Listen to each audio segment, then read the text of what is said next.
Former President Trump was the first leader to travel to assess the damage, arriving in Georgia last week to help relief efforts. 2 days before President Biden and Vice President Harris decided to visit the Southeast to survey the damage. Our country is in the final weeks of a hard-fought national election. But in a time like this, when a crisis hits, when our fellow citizens cry out in need, none of that matters. We're not talking about politics now. We have to all get together and get this solved. Joining me now in the Sunday Morning Futures exclusive is former Hawaii Congresswoman and member of Trump's transition team, Tulsi Gabbard, who has been on the ground in North Carolina and Georgia helping the victims of Hurricane Helene. Tulsi, thanks very much for being here this morning. Thanks, Maria.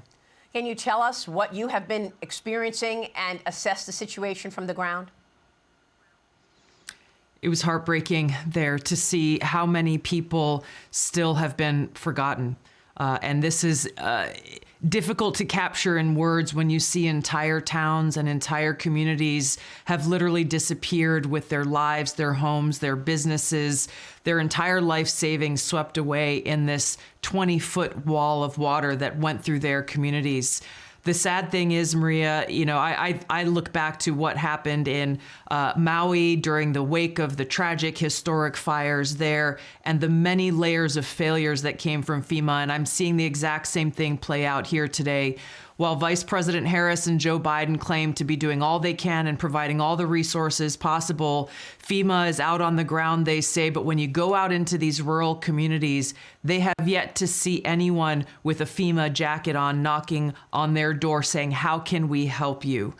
It is a slap in the face to these Americans to also then hear how the Secretary of Department of Homeland Security is saying, sorry, we don't have enough money because we are providing hundreds of millions of dollars to illegal immigrants and providing them with free rent, free housing, free food, and other entitlements. Meanwhile, these people have lost their homes, they've lost their vehicles, they've lost their businesses, and they're wondering how they're going to get by to tomorrow, what to speak of next week, next month, and next year.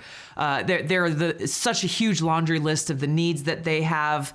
You look at power. So many of these communities are still without power. There are many small towns with hundreds or maybe 1,000 people who live in these towns. As you're seeing here in these images, they have yet to be able to get the power they need to be able to get access to water and water pumps and wells. They are wondering, where is FEMA?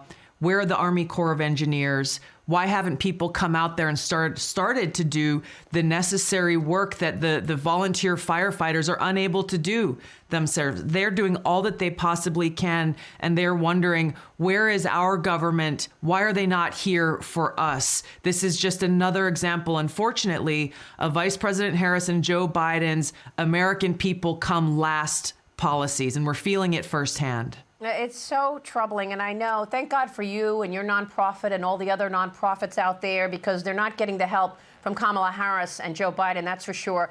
The update that we have is that your nonprofit has raised $200,000 from 2,064 individuals. Donations continue to come in.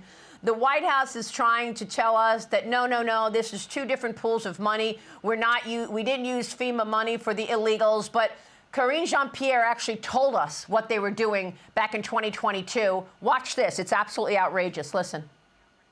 FEMA regional administrators have been meeting with city officials on site to coordinate available federal support from FEMA and other federal agencies. Funding is also available through FEMA's emergency food and shelter program to eligible local governments and non-for-profit organizations upon request to support humanitarian relief for migrants. We'll continue to do what we can as a federal government to support these cities as we rebuild our asylum processing system after it was gutted by the Trump administration. Yeah, there you go. Busted and busted again, Tulsi. She just told us what she was doing in 2022. They've actually cleaned out the money because they gave it to illegals. Is this incompetence, or do they just not care? You know, we can't say that this incompetence, because incompetence implies that you do care and you've made your best effort, but you have failed.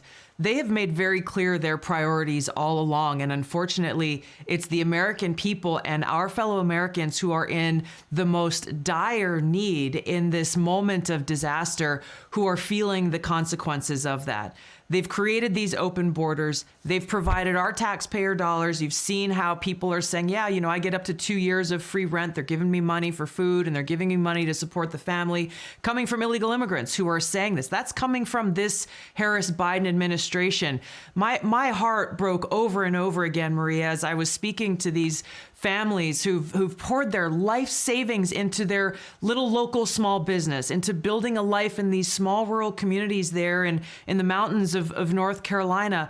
And they literally have absolutely nothing and don't even know whether insurance will cover it. Many of them don't even have insurance because they don't get these kinds of floods there. This is the kind of assistance that FEMA exists for, to be able to provide support to our fellow Americans in their greatest time of need. And bottom line is they're not there for them. Unbelievable. Congresswoman, let me just ask you this, because you were a Democrat at one point. You have been traveling the country with Bobby Kennedy. You saw Elon Musk yesterday with President Trump. Do you believe that the GOP is expanding its tent under President Trump? Yes.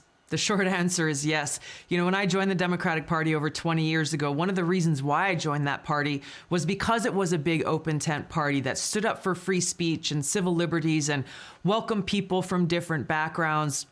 It was a party that stood for peace. You fast forward to where we are today. Now that party is no longer recognizable, and you have, under President Trump's leadership, what is now a big open tent party where people are welcomed in, not because we agree on every issue. We don't. We disagree on some issues and maybe some serious issues, but we are standing together around the most important ones that are essential to all of us as Americans. You heard President Trump talk about that yesterday. Elon Musk, it's what Bobby Kennedy and I are sharing with people across the country, that it is freedom, it is the well-being and interests of the American people, peace, prosperity, and security for all of us. All right. Tulsi, it's great to have you this morning. Please come back soon. Thank you. I look forward to it. Thanks, Maria. Former Congresswoman Tulsi Gabbard. Hey, Sean Hannity here. Hey, click here to subscribe to Fox News YouTube page and catch our hottest interviews and most compelling analysis. You will not get it anywhere else.